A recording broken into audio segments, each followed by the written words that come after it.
오늘 우리가 함께 묵상할 말씀은 골로새서 2장 8절에서 11절까지 말씀입니다. 이 말씀을 함께 읽고 이 아침 우리에게 주시는 하나님의 말씀의 은혜를 함께 나누도록 하겠습니다.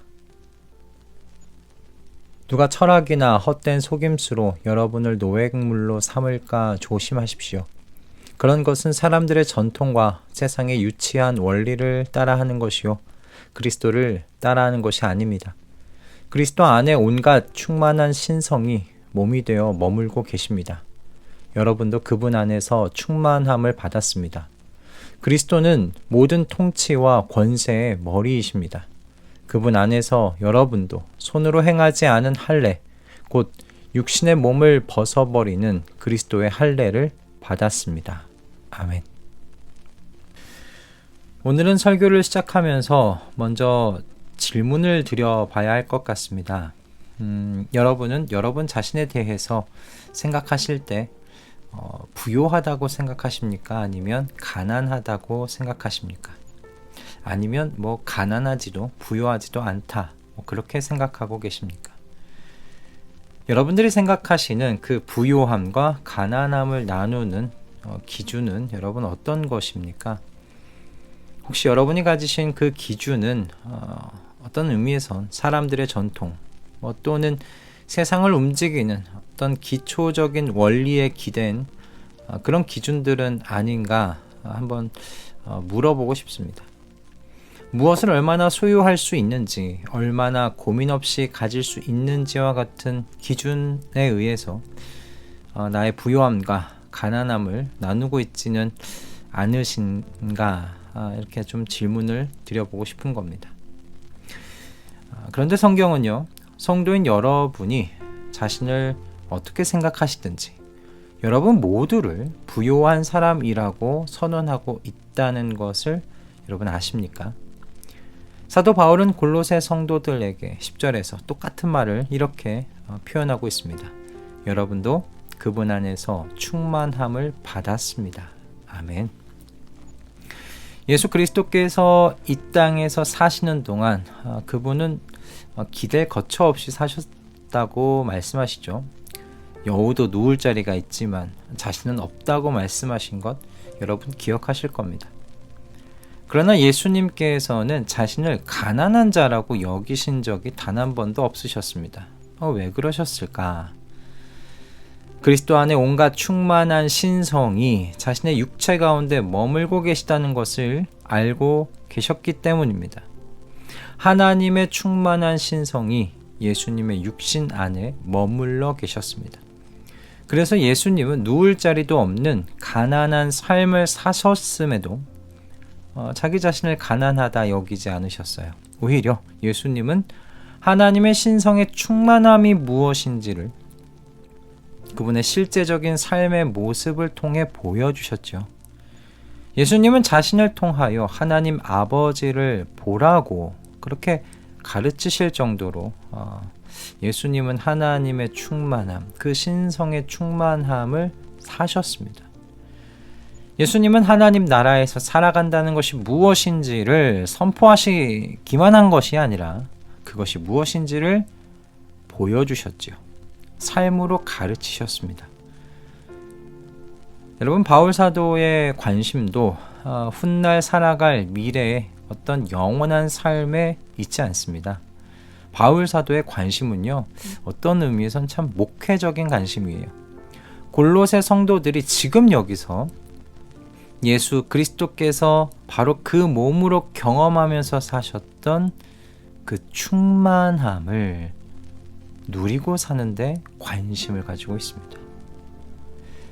우리는 물론 미래의 어느 날 분명히 하나님의 온갖 신성의 충만함을 완벽하게, 완전하게 누리고 경험하면서 살아가게 될 겁니다. 그러나 또 동시에 이 땅에서도 하나님의 온갖 충만함을 실제로 경험하며 사는 것 또한 하나님께서 원하시는 것임을 여러분 사도 바울은 알고 있었습니다. 그래서 사도 바울은 이제 10절에서 15절까지의 말씀을 통해서 골로새 성도들이 그들이 현재 그리스도 안에서 하나님의 충만을 실제로 경험할 수 있다고 설득하고 있는 거죠. 아니, 경험할 뿐만 아니라 그 충만 속에서 이 땅의 남은 여생 살아갈 수 있다고 지금 설득해가는 과정을 거쳐가고 있습니다. 그럼 그리스도 안에서 경험할 수 있는 충만함이라는 것이 무엇일까? 성도는 어떤 충만함을 그리스도 안에서 누리며 살아갈 수 있을까? 사실 이 주제 하나하나가요, 깊이 묵상해야 할 의미를 가진 주제들이라고 생각합니다. 그러나 오늘과 내일 아침에는 이런 주제를 여러분에게 소개하는 정도로 말씀을 좀 나누고자 합니다. 좀 더 깊이 생각해 보시고 묵상하실 것은, 여러분께서 나를 잡으셔서 하나하나 이 주제를 붙잡고 잠잠하게 묵상하시고 한번 노트에 남겨보실 수 있기를 권면드립니다. 오늘은 두 가지를 좀 이야기를 나누고자 하는데, 첫째는 이겁니다. 성도는 그리스도 안에서 승리의 충만을 누릴 수 있습니다. 먼저 우리가 여기서 기본적으로 알고 믿어야 하는 것이 있어요. 여러분이 그리스도 안에 있고 그리스도가 여러분 안에 있는 이 한몸된 것, 이 연합한 것에 대한 믿음입니다. 이 믿음이 있기 때문에 그리스도께서 가지신 그 온갖 충만한 신성을 그리스도 안에 있는 우리도 함께 누릴 수 있다고 지금 말할 수 있는 것이죠. 이렇게 우리와 연합하신 그리스도를 사도 바울은 10절에서 이렇게 선언합니다. 그리스도는 모든 통치와 권세의 머리이시다. 아멘. 그리스도께서 모든 통치와 권세의 머리로서 여러분 영원한 승리자이십니다. 그리스도보다 높은 권세는 없습니다. 그리스도보다 강한 힘을 가진 존재는 없습니다. 모든 통치와 권세의 머리가 되시는 분은 그리스도십니다. 그러므로 그리스도 안에서 승리의 충만을 누린다는 건요, 더 이상 내 인생의 안전함을 위해서 기웃거릴 필요가 없게 되었다는 그런 의미가 됩니다. 저와 여러분의 영원한 안전은요, 모든 통치와 권세의 머리이신 누구에게 있겠습니까? 그리스도에게 있는 것이죠. 그리스도 안에 있는 한 여러분, 우리의 생을 위협할 세력은 있을 수 없습니다. 존재할 수 없습니다. 그리스도께서 머리이십니다. 그러니 그리스도 안에 있는 사람들은 평온히 단순한 삶을 살아갈 수 있게 된 줄로 믿습니다. 여러분의 안전을 위해 돈을 추구하며 살지 않아도 됩니다. 여러분은 그리스도 안에서 안전하십니다. 여러분의 안전을 위해서 여러분이 사람들에게 줄 서지 않으셔도 됩니다. 여러분의 안전은 모든 통치와 권세의 머리이신 그리스도에게 있습니다. 그러므로 오직 그리스도 안에만 계시면 됩니다. 얼마나 단순한 삶입니까? 여러분과 한 몸이신 그리스도께서 모든 통치와 권세의 머리가 되셨습니다. 그분의 승리가 가져오는 이 온갖 충만이 무엇인지 여러분 더 한번 묵상해 가시면서 이것을 실제로 이 땅에서 여러분의 삶 속에서 누리실 수 있기를 이 아침 주님의 이름으로 축복합니다. 두 번째는요, 여러분 성도는 그리스도 안에서요 평화의 충만을 누립니다. 사람들에게 죽음은 마치 야곱이 400명의 사람들과 함께 자신에게 오고 있는 그 에서를 만나는 것과 같은 것이 아닐까 싶습니다. 어떻게든 피하고 싶은 것이에요. 어떻게든 가장 뒤로 숨고 싶은 것입니다. 사람들이 가지는 죽음을 대하는 이와 같은 태도는 저는 그 죄의 죄책감이 가지고 오는 두려움 때문이 아닐까 생각합니다. 죽음 뒤에 있을 것 같은 그 막연하기만 한 행위에 대한 심판을 도저히 피할 수 없을 것 같은 그 영혼의 두려움이 본능적으로 있기 때문이 아닌가 그렇게 생각이 드는 거예요. 그러나 여러분 성도는 어떤 사람들인가? 육신의 몸을 벗어버리는 그리스도의 할례를 받은 사람들입니다. 여기서 육신의 몸은 죄의 본성을 가진 몸을 의미해요. 그러니까 바울이 종종 육신의 몸을 죄의 성향, 죄의 본성으로 설명했던 것처럼 여기서도 그렇게 사용했다고 볼 수 있는 거죠. 또한 앞에서 하나님께서 그리스도 안에서 그분의 피를 통해 저와 여러분을 자기 앞에 거룩하고 흠이 없고 책망할 것이 없는 사람들로 세우셨다고 말씀했던 것을 여러분 기억하실 수 있기를 바랍니다. 우리는 그리스도의 피로 그분 안에서 하나님 앞에 책망할 것이 없는 사람들로 선언되었어요. 거룩해졌고 흠이라고는 찾아볼 수 없는 존재라고 하나님께서 선언하신 사람들이 된 거죠. 그러므로 우리는 하나님과 평화의 충만을 누리면서 삽니다. 나를 향해 에서와 같이 몰려오는 죽음을 이제는 맨 앞에서 마주할 수 있는 그런 평화의 충만, 그런 삶을 우리가 살아갈 수 있게 된 줄로 믿습니다.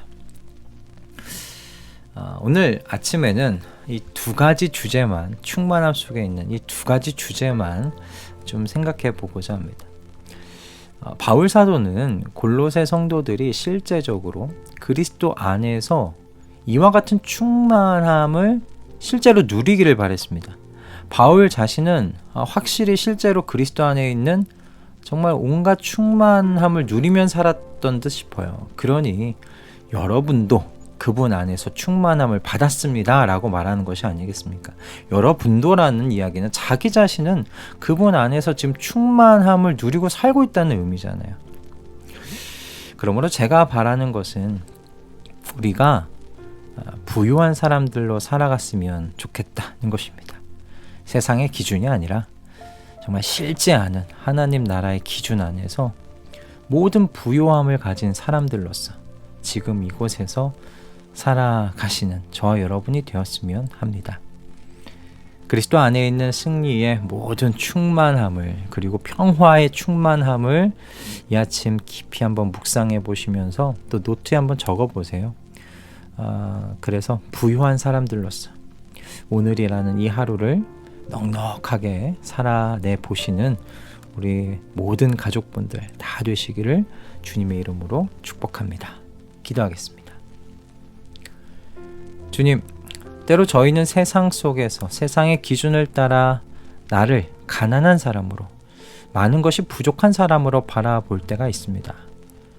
물론 실제로 우리는 세상의 철학과 같은 지식에 있어서, 물질에 있어서 부족한 것이 많은 사람들일 수 있습니다. 그러나 성경은 그런 것으로 우리의 부요와 가난이 결정된다 가르치지 않습니다.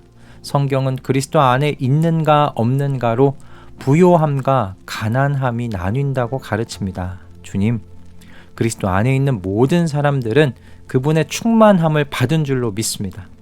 주님, 이 충만함이 미래에 약속된 것이 아니라 지금 현재 우리가 받았고 누리는 충만이라고 오늘 성경은 말하고 있습니다. 현재 그리스도 안에서 내가 누리며 누릴 수 있는 하나님의 온갖 충만함이 무엇인지 깨닫고 알게 하여 주시고 그것을 실제로 누리며 살아가도록 우리 안에 계신 보혜사 성령 하나님을 통하여 일하여 주시옵소서. 예수 그리스도의 이름으로 기도드립니다. 아멘.